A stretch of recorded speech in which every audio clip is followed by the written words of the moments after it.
마치겠습니다. 감사합니다.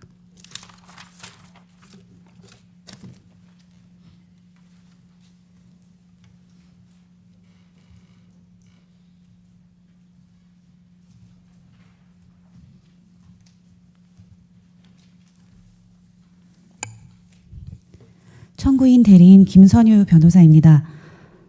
저는 피청구인이 이번 비상계엄으로 대한민국 군대에 끼친 해악에 대해 말씀드리려고 합니다.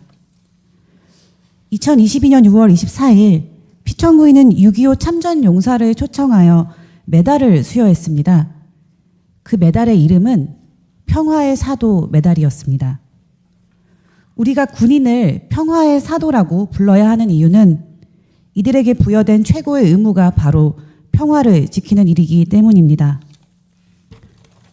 설령 전쟁에 참여하더라도 군인의 행위는 궁극적으로 평화를 위한 수단이어야 합니다. 그러나 참전 용사의 목에 평화의 사도 메달을 걸어주던 피청구인은 2년 뒤 군인들을 내란의 현장으로 내몰았습니다. 평화 대신에 분열과 혼란의 소용돌이 속으로 밀어 넣었습니다. 30명의 군인이 내란과 직권남용으로 수사 대상이 되었습니다. 이들 중 누군가는 엄중한 책임을 지게 될 것입니다. 피청구인의 지시를 적극적으로 수행할 이들을 옹호할 여지는 없습니다.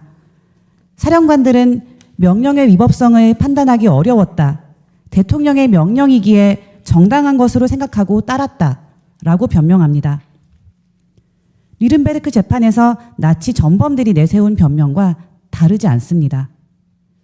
멀리 갈 필요 없이 바로 5.18 내란 재판에서 내란 수계 전두환의 지시를 이행한 군인들도 상관의 명령을 따랐을 뿐이라고 변명하였습니다.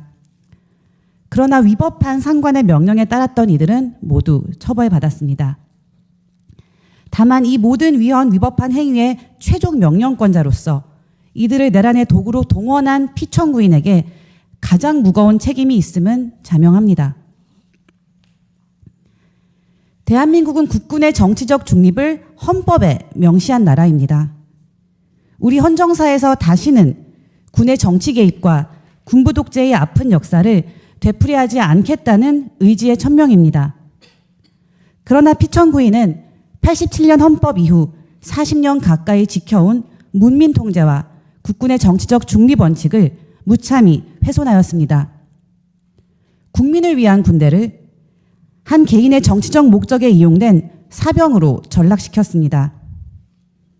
불과 몇 년 전 기무사를 해체하고도 국군은 또다시 정치 개입의 역사와 단절하지 못했다는 불명예를 안게 되었습니다.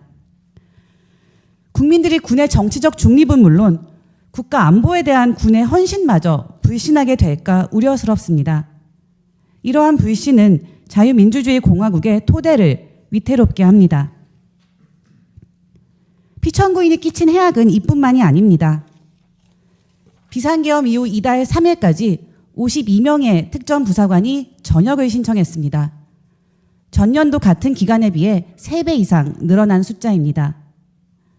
숙련된 군 간부의 이탈은 군대가 또다시 내란의 주역이 되었다는 자괴감이나 비상계엄 이후 군대에 가해진 사회적 비난과도 무관하지 않을 것입니다. 양병 10년, 용병 1일이라는 말처럼 군인은 언제 있을지 모르는 한 번의 위기 상황을 대비하기 위해 긴 시간 피나는 각고의 노력과 훈련을 통해 양성되는 사람들입니다. 군인은 대한민국의 자유와 독립을 보전하고 국토를 방위하며 국민의 생명과 재산을 보호하고 나아가 국제 평화의 유지에 이바지함을 그 사명으로 삼고 있으며 충성과 성실, 정직과 청렴의 의무를 집니다. 이런 소명과 헌신을 담보로 국민은 세금을 기꺼이 지불하는 것입니다. 그러나 피청구인의 위헌위법한 비상계엄은 동원된 군인들 개개인의 삶을 송두리째 파괴했을 뿐만 아니라 국가가 키워낸 소중한 인적 자원을 무용지물로 만들었습니다.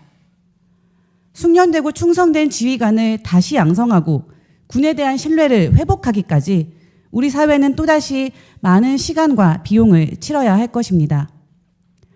이에 대해 군 통수권자인 피청구인은 이제까지 한 번도 진심 어린 사과와 용서를 빌지 않았습니다.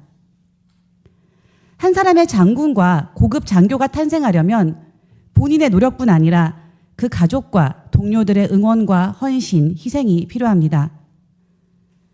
이번 비상계엄에 동원된 군인의 가족과 동료들은 결코 치유하기 어려운 자괴감으로 괴로워하고 있을 것이 분명합니다. 누가 어떻게 이들의 상처를 보듬어 줄 것이며 그동안 군인으로서 지켜온 명예를 회복시켜 줄 수 있겠습니까? 군인이 추구하는 최고의 덕목은 용기이고 용기에 대한 최고의 보상은 명예입니다. 이 사건 심판정에서 우리가 목도한 군인의 용기를 보호하고 존중하는 것이 명예회복의 시작이 아닐까 합니다. 계엄 상황에서 모든 군인이 위법한 명령에 맹목적으로 복종하지는 않았던 것으로 보입니다. 소극적인 비협조나 주저함이었다 해도 피천구인의 비상계엄이 초래할 수도 있었던 더 큰 참상을 막은 것은 대단한 영웅적 행동이 아니라 상식과 양심에 따른 작은 용기들이었습니다. 나아가 위법한 명령을 거부하는 것이 용기가 필요한 결단이 아니라 당연한 군인의 권리이자 의무가 될 때 대한민국 군대는 비로소 권력자의 사병이 아니라 제복을 입은 민주 시민으로서 명예를 되찾을 수 있을 것입니다. 또한 일어난 일을 진실 그대로 증언하는 것도 용기입니다.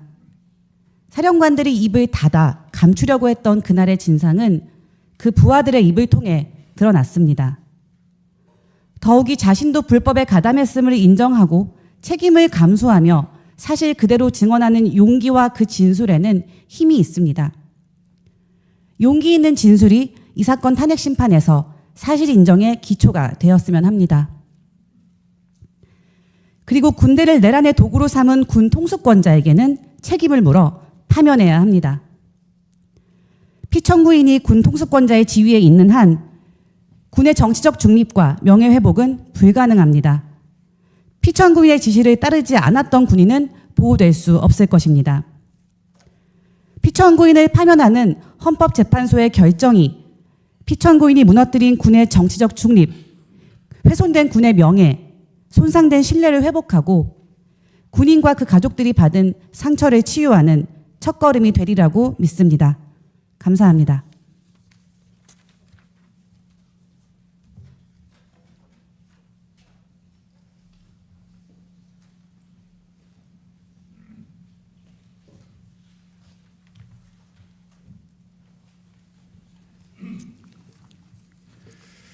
청구인